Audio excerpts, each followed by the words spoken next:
अस्सलाम वालेकुम, मैं हूं असलम हैदर। आज पूरी सिंध सरापा एहतजाज है और एक बड़ी तहरीक सा समा नज़र आ रहा है सिंध के अंदर। और ये सब इन तहरीकों का जो रुख है, जो तरफ है, वो सीधा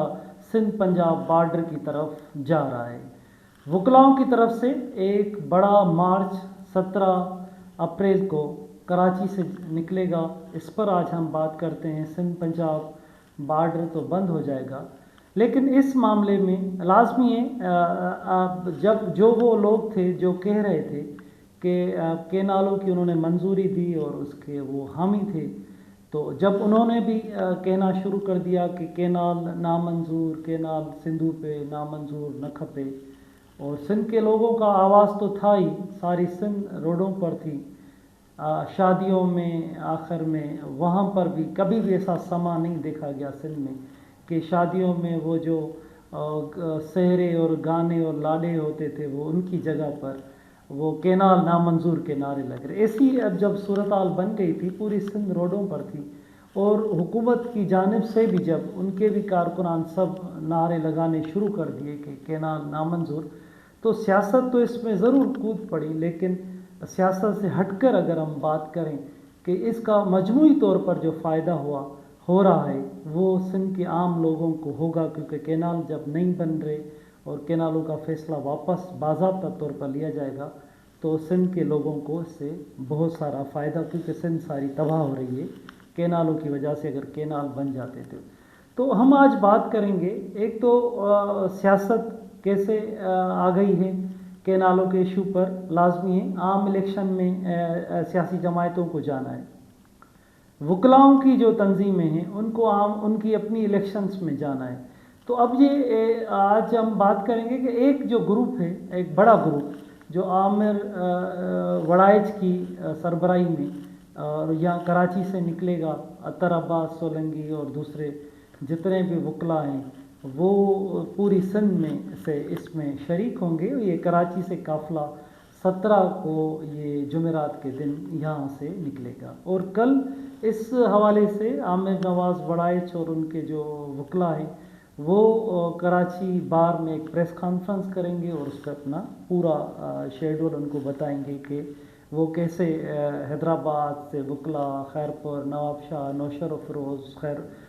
सखर और बबरलो बाईपास पर धरना कब दिया जाएगा, ये पूरा। तो एक पूरा एक समा नज़र आ रहा है कि ये 17 तारीख से सिंध के रोड रास्ते 18 से बिल्कुल जाम हो जाएंगे और सिंध पूरी बंद हो। इस सूरत हाल में और एक दूसरा तरफ भी नज़र आने लगा है। लाजमी जब सियासतदान है, उनको सियासत तो करनी है। अगर वो एक हुक्मरान जमायत थी, वो कहती कि हम डटे रहते कि भाई हमारे सदर ने मंजूरी दी थी, ठीक दिया था, यहाँ टेक्निकल तौर पर ठीक था, तो सियासत इससे तबाह हो जाती है। तो सियासतदान वो भी अपनी सियासत बचानी होती है, तो वो भी जब इसमें कूद पड़े हैं तो ऐसे ही ऐसे ही वकला के अंदर भी ऐसी सूरत हाल सामने आ गई है, क्योंकि ऊपर से सब इलेक्शंस वगैरह। तो एक बड़ा ग्रुप जो हमें नज़र आ रहा है, अगर हम ईमानदारी से तजिया करें, कि वो नज़र आ रहा है कि वो सिंधु दरिया से भी सिंसियर हैं, पानी से, लोगों से, उनके जज्बाती वो पहलू, उनकी तकरीरें, उनका चेहरा सब कुछ बता रहा है। और उनके ऊपर आमिर के तशद्दुद हुआ, क्या हुआ, ये सब चीज़ें हमें नज़र आ रही हैं। तो उसके अलावा जब ये सब लोग यहाँ से निकलेंगे लाखों की तादाद में, सारी सिंध के वकला, और इससे अहम बात जब मैं उस बात पर भी आता हूँ कि वो दूसरा क्या होने वाला है। एक तो ये बड़े वकलाओं की रैलियाँ, मार्च, धरने होंगे, तो और प्लानिंग क्या है इस पर मैं आपको ज़रूर बताऊँगा। लेकिन इससे पहले आमिर नवाज़ वड़ाइच की पीटीआई के वकलाओं के साथ जो उनके हिमायती थे, उनके साथ मिलना, उनको रिक्वेस्ट करना, वो सब उसको उनकी हिमायत कर रहे हैं, उनकी मार्च में उनका साथ देंगे। कौमपरस्त रहनुमाओं से, सबसे जो वकला उनके लीडर हैं आमिर नवाज़ और अतर अब्बास, उन्होंने सब लीडर्स से, कौमपरस्त रहनुमाओं से को फ़ोन कर कर उनसे मुलाकात कर कर उनको हिमायत के लिए रिक्वेस्ट किए। और सब लीडर्स ने वकलाओं को कहा है कि आप लीड करें, हम आपके साथ शरीक होंगे। ये बड़ा दिल कर उन्होंने कहा है, क्योंकि सिंध का इशू है, पानी का इशू है। उसमें जितने सिंधु दरिया बचाओ तहरीक हो, जिसकम हो, डॉक्टर न्यास कालानी हो, SUP हो, अवाम, जितने भी तहरीकें हैं, उन सब ने कहा, ये वकलाओं को यकीन दिलाया गया कि हम आपके साथ धरना देंगे बबर लो बाईपास पे। और वकलाओं का कहना है कि ये तब तक धरना हमारा जारी रहेगा जब तक ये फ़ैसला केनालों का बाज़ाब्ता तौर पर हुकूमत फ़ैसला वापस नहीं लेती और इस ऐलान को, मंसूबे को वज़ीर आज़म आकर ऑन स्क्रीन रद्द नहीं करते, तब तक हम ऐसे वापस नहीं आएंगे। तो आप समझ सकते हैं, जब बबरलो बाईपास कमोशई बंद हो जाए और सखर और सिंध पंजाब बॉर्डर जब सील हो जाए, तो पूरा एक सिस्टम बंद जाम हो जाता है। तो ऐसे ऐसे समझा जा सकता है कि सिंध पंजाब का मुकम्मल तौर पे ताल्लुक़ और आना जाना एक तो ये बंद हो जाएगा, लेकिन सिंध के जो रोड होंगे पंजाब की तरफ भी बंद होंगे, लेकिन जो सिंध में हर तरफ मार्च, धरना, ये 17-18 से लेकर एक सिंध में एक पूरी तहरीक, ऐसी तहरीक होगी जिस तहरीक में बच्चे भी हमें नज़र आ रहे हैं, जिस तहरीक में बुज़ुर्ग, औरतें, सब के सब तंजीमों, ग्रुप से हटकर सब के सब पूरी सिंध पानी के इशू पर खड़ी हो गई है। और इस वजह से जितनी भी वो जमायतें थी, हुक्मरान जमायतें थी, उन्होंने भी उनका साथ दिया है। लाजमिया इससे सियासत की तो बात है, लेकिन इससे फ़ायदा सिंध के लोगों को ही होगा अगर हुक्मरान जमायत भी उनके किसी भी वजह से उनकी इस काज पर हिमायत कर रही है। अब हम आते हैं कि जब वकला सब इस तरफ जाएंगे, कराची से हैदराबाद, लाड़काना, नवाबशाह, नौशर फिरोज़, खैरपुर, बदीन, सांगड़, मटियारी, सब जो सिंध के अजला हैं, जैकवाबाद, सब के सब वकला जब कॉम्प्रस लीडरान और वर्कर, कारकुन, समाजी तहरीकें, सिविल सोसाइटी, सब के सब जब उधर जाएंगे, तो ये मालूम हुआ है कि इसका दूसरा रुख और दूसरा जो हम उसको पार्ट कहें कि वो क्या होगा। तो ये दूसरा तरफ ये कि जैसे मैंने आपको कहा कि सियासतदान अपनी सियासत बचाने के लिए कि हमें इलेक्शन में जाना है, अगर हम ऐसा नहीं करेंगे तो वोट कौन देगा, सिंध के पानी के इशू पे लोग हमें रद्द कर देंगे। तो वो आ गए और उन्होंने आके स्टेज पर, आपने देखा भी होगा कि CM मुराद अली शाह, निसार खोड़ा, उन्होंने आके स्टेज पर आकर केनाल नामंजूर के नारे लगाए। और कल तक वो कहते थे कि कौन से केनाल। तो वकलाओं में जो दूसरा ग्रुप जो जिसके लिए वकलाओं के अंदर कहा जाता है कि ये हुकूमत ही उनका हिमायती ग्रुप है, और वो उनके जो लीडर हैं Sarfaraz मैतलो, Sindh high court bar Karachi के सदर हैं, उनकी तरफ से एक ऐलान किया गया है कि वो M9 मोटरवे 18 अप्रैल को वो कराची में M9 मोटरवे जो मोटरवे वो उसको बंद करेंगे। तो पूरी सिंध के वकला होंगे बॉर्डर पर, कमू शहीद बबरलो बाईपास पर धरना देंगे लाखों की तादाद में। लेकिन सरफराज मैतलो की सरबराही में वकला धरना देंगे M9 मोटरवे पे। जैसे मैंने आपको कहा कि हुक्मरान जमायत की हिमायत से लाजमी है, तो उनका कोई भी मकसद होगा, लेकिन फ़ायदा तो सिंध को होना है। तो ये अगर ये धरना लगेगा M9 मोटरवे पे तो इसका भी फ़ायदा सिंध को होगा। इसके बीच में क्या सियासत होती है इस पर थोड़ा सा हम बात करेंगे। अगर एक तरफ ये धरना होगा M9 मोटरवे पे, दूसरी जानिब एक धरना सिंध पंजाब बॉर्डर पे धरना होगा, और तीसरी जानिब 18 अप्रैल को जब Sarfaraz मैतलो Sindh high court bar Karachi के सदर की सदारत में, लीडिंग में जब धरना M9 मोटरवे पे दिया जाएगा, तो उसी दिन 18 अप्रैल को हैदराबाद में एक पीपल्स पार्टी की तरफ से एक जलसा भी होगा, जिसमें बिलावल भुट्टो भी होंगे, पीपल्स पार्टी के सब लीडरान होंगे। तो ये इम्कान जाहिर किए जा रहे हैं और ये डिस्कशन चल रही है, ये बताया जा रहा है कि हुकूमत और पीपल्स पार्टी के बीच में ये तय हो चुका है कि हम केनालों का ऐलान वापस ले रहे हैं। लेकिन जो ग्राफ गिरा है, जो मामला ख़राब हुए हैं, उसको कैसे सीधा किया जाए, ये बताया गया है ऊपर कि वो लोग एहतजाज कर रहे हैं जो हमारे मुखालफिन हैं, जिनको लोगों ने रद्द किया था उनको वोट भी नहीं देते,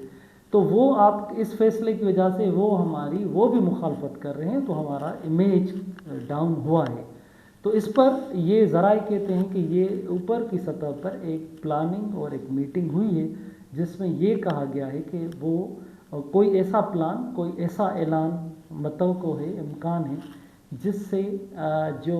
सिंध की हुक्मरान जमायत है उनका जो एक ग्राफ और लेवल वो भी ऊपर जाए,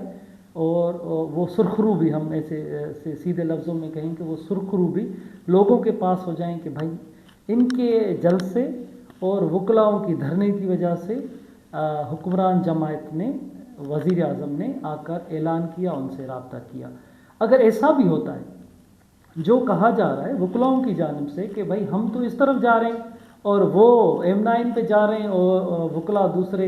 एक छोटा सा वकलाओं का कहना है कि वो छोटा सा एक ग्रुप है, एक उसके जो सदर हैं और पूरी सिंध के वकला, हम सिंध पंजाब बॉर्डर बंद कर रहे हैं, उसमें सब हमारे साथ सिविल सोसाइटी कॉम्प्रेस सब हैं, और एक तरफ पीपल्स पार्टी का जलसा है। तो भले हो, अगर हम देख रहे हैं, अगर सिंध के उस कास में देखें तो सिंध के लोगों के और पानी के इशू में देखें, तो अगर वो कोई भी प्लान कर अगर ये एक तरफ जो वकला कह रहे हैं कि जो दूसरा ग्रुप आमिर नवाज, उनके वो कह रहे हैं कि ये इस वजह से हुकूमत ने खुद, उनकी वो हिमायती हैं, उन्होंने ये धरने के लिए अलग से कॉल दिए। तो अगर जो डिस्कशन है वकलाओं के पास कि अगर ये M9 बंद होता है और बिलावल भुट्टो के जलसे के दौरान अगर दरमियान हुकूमत की तरफ से राब्ता होता है उनसे, और भले प्लान पहले बना हो, अगर प्लानिंग पहले भी हुई हो, अगर यहाँ पर बातें उनसे होती हैं और हुकूमत ऐलान करती है कि भाई हम बिलावल भुट्टो से हमारी बात हुई और वकला ने M9 मोटरवे बंद कर दिया है और हम फैसला वापस लेते हैं, तो भी अगर हम उस पस मंज़र में देखें तो भी सिंध के लोगों को फ़ायदा होगा। भले सियासत इसमें ज़रूर आ रही है कि हम अपनी सियासत कैसे बचाएं, आमिर नवाज़ आगे बढ़ गया, अतर अब्बास सोलंकी क्रेडिट ले जाएगा, आमिर नवाज़ वड़ाइच क्रेडिट ले जाएगा, और दूसरे वकला सब उसके साथ, हम बाहर में कैसे सियासत करेंगे, बाहर की सियासत लाजमी उनको चाहिए, उनको नाम चाहिए होता है, उनका एक मैसेज भी चाहिए होता है कि भाई ये देखो, ये रोडों पर है वकला, ये आवाम की बात कर रहे हैं, कानून आइन की ये बात कर रहे हैं। ऐसे ही सियासतदानों को भी ज़रूरत होती है कि भाई ये पूरी सिंध के कॉम्प्रेस रोडों पर थे, एहतजाज कर रहे थे, तो लोग उनको देख रहे थे, वो इलेक्शन भी लड़ते हैं। सैयद ज़ैन शाह नवाब शाह से इलेक्शन लड़ते हैं, कादर मंसी कासमाबाद से, अयाज लतीफ़ पली जो हैदराबाद से, कासमाबाद से, और दूसरे कॉम्प्रेस भी इलेक्शन लड़ते हैं, GDA इलेक्शन लड़ती है। तो अगर ये सब लोग, एक माइंड बन जाता है, दुनिया में ऐसा हुआ है कि भाई माइंड बन गया और वो पूरा का पूरा वो इलेक्शन में वो जीत के, क्योंकि उनका ऐसा कोई नारा था कि भाई दरिया बचाओ, जैसे दुनिया में बहुत सारे नारे लगे, उन नारों पे उन्होंने लोगों का माइंड बनाया और वो जीत गए। तो एक ये भी बात आती है, तो इस वजह से लाजमी सियासत होती है। तो भाई पूरा का पूरा अगर ये सब जीत के आ गए तो हम कहाँ जाएंगे। तो अब ये सामने बातें भी आ रही हैं कि हम सिंध के लोगों का ये तो फाइनल फैसला हो चुका है कि ये कैनाल वापस लेंगे। वक्त क्या होगा, टाइमिंग क्या होगी, और कैसे प्लानिंग हिकमत अमली कैसे बनाई जाए, जो लोगों के ऊपर जो इमेज गिरा है और जो हर तरफ जो नारे लग रहे हैं। आप लोगों को हम आप मैं जैसे बात करूं, 2-4 लोग, लेकिन आम लोगों को कैसे मना कर सकते हैं। वैसे मैं बात करना छोड़ दूं, कोई सहाफ़ी बात करना छोड़ दे, भाई ठीक है, लेकिन आम लोगों को कौन बंद करवाएगा। आम बच्चा, आम बुजुर्ग, किसान सब बात कर रहे हैं। और कारपोरेट फार्मिंग, और इस पर तो भाई पूरे पंजाब में एहतजाज हुए हैं, वहाँ पर मुजाहरे हुए हैं कि ये कारपोरेट फार्मिंग तो ये आम लोगों के फ़ायदे में ही नहीं है, कैनाल आम लोगों के फ़ायदे में भी नहीं है। जब ये सब चीज़ें बातें सामने आ गई हैं, अगर खानीवाल में एहतजाज, साहिवाल में एहतजाज हो रहे हैं, मर्दान में एहतजाज हो रहे हैं, फैसलाबाद में, लाहौर में, इस्लामाबाद में, सिंध पूरी एक गरम माहौल यहाँ लगा हुआ है, तो इसको सामने रख कर लाजमी है हुकूमत, ये सब इदारे एक रिपोर्ट देते हैं कि भाई माहौल तो बड़ा गर्म है। तो अब फैसला कब किया जाए, जब भी फैसला हो, 18 अप्रैल को हो, 19 को हो, 20 को हो, जब भी हो, लेकिन नज़र जो आ रहा है कि होगा तो ये फैसला आमिर नवाज़ वड़ाइच की वजह से हो या किसी और की वजह से हो, ज़ैन शाह की वजह से हो या किसी पीपल्स पार्टी वाले लीडर की वजह से, किसी की भी वजह से हो, लेकिन फ़ायदा सिंध को होना है, फ़ायदा सिंध के लोगों को होना है। और कोई भी यहाँ पर कोई लोग अंधे नहीं हैं और वो दौर गुज़र गया। अगर किसी ने अच्छा किरदार अदा किया है कौम परस्त ने, आप कुछ भी कर लें, कोई भी चीज़, दरिया के नालों के ख़िलाफ़ किसी ने स्ट्रगल की, किसी ने अपना किरदार अदा, आप कुछ भी कर लें, कौन सा भी बयानियाँ बना लें, लोगों का एक मरतबा माइंड बन गया तो आप उसको हटा नहीं सकते, आप कुछ भी नहीं कर सकते। अगर लोगों का एक माइंड बन गया कि भाई ये हीरो है, ये लीडर है, इसने चोर पकड़े, इसने ही आके बताया कि पानी कौन चोरी कर रहा है, केनाल किसने कहाँ से लिए जा रहे हैं और कौन है, तो लोग नहीं, कुछ भी हो जाए, माइंड बन गया सो बन गया, उसको कुछ नहीं कर सकते। तो ये सूरत हाल सामने है। अब देखते हैं कि कल वकला अपनी प्रेस कॉन्फ्रेंस में क्या तफसीलात देते हैं और वो 17 अप्रैल को कैसे यहाँ से निकलते हैं, लोगों को कैसे कैसे कहाँ से उससे शामिल होते हैं और बबरलो बाईपास पे जब धरना लगता है, फिर उसके बाद 18 अप्रैल और 18, 19, 20 ये जो डेट्स हैं इंतहाई अहम हैं और 17 से लेकर 20 तक इंतहाई अहम डेट्स हैं। इसमें इम्कान है, मतवक्को है कि बहुत बड़ा इस पर फैसला हो सकता है, ऐलान हो सकता है। जो भी बातें होंगी, जो भी अंदर की बातें होंगी, जो भी फैसले होंगे, क्या हो रहा है, हम आपसे ज़रूर इस हवाले शेयर करेंगे। और इसी के साथ साथ मैं आपको ये भी बताता जाऊँ कि जूनियर जुल्फ़कार भुट्टो भी बड़े सरगर्म हैं। 26 तारीख को अप्रैल को दादू मोरो पुल पर उन्होंने भी धरने का ऐलान किया हुआ है। एक वो कर रहे हैं, जीडीए की तरफ से एहतजाज हैं, कौम परस्तों की तरफ से एहतजाज हैं और बहुत सारा एक पूरी सिंध में तहरीक है। अब देखते हैं कि इन चंद आने वाले दिनों में कि मामला किस तरफ जा रहा है और कब कौन ऐलान किस टाइम पर किस चीज़ों को आगे रख कर, ऐसे कहा कि कौन किसके साथ सियासत करता है और कौन किसको आखिरी, जो हम सिंधी में कहते हैं कि आखिरी मल को, आखिरी जो वो है वो कौन खेल खेल जाता है। अगर कोई भी खेलता है अपने क्रेडिट लेने के चक्कर में, लेकिन सिंध के लोगों को ज़रूर इससे केनालों का ऐलान रद्द हो जाएगा तो सिंध की जो डाउन स्ट्रीम तबाह हो गई है, सिंध पूरी तबाह हो गई है पानी ना होने की वजह से, तो सिंध का अपने 1991 के अकार्ड के तहत हिस्सा मिलेगा अगर, तो सिंध ज़रूर इस जो खुशहाली की सूरत हाल है इससे बच जाएगी। और आने वाले दिनों में अगर 6 केनाल बनते तो सिंध उससे जो तबाह हो जाती और सिंध में जो हाल होता, इससे सिंध बच जाएगी। अगर कोई भी ऐसा ऐलान फैसला हुकूमत से करवाता है, केनालों के वो रद्द करवाता है, केनालों का फ़ैसला वापस करवा कर ऐलान कराता है, तो सिंध इसको, इससे सिंध के लोगों को, आम लोगों को बहुत फ़ायदा हो। जो भी अपडेट्स होंगी हम आपके साथ शेयर करेंगे। मेहरबानी।